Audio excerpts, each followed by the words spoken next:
I remember when I rolled into doing Linux professionally, it was because I was doing it as a hobby. I was running a Linux users group in California.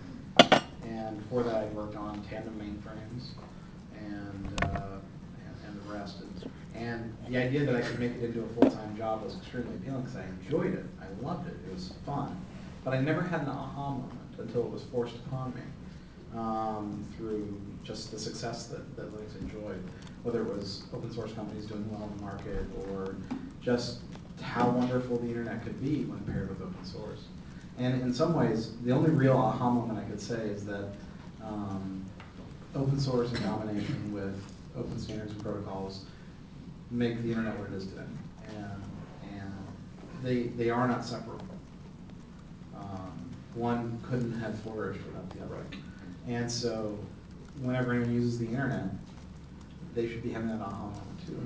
And it's okay that they don't. You know, open source actually doesn't need everyone to thank it or anything. But that's just wonderful about it. But for me, it's always been a part of my life, my professional life and my hobby life. So, you know, I kind of grew up with it. It's like asking a kid today to have an aha moment when they skip a commercial. Why are they seeing commercials at all?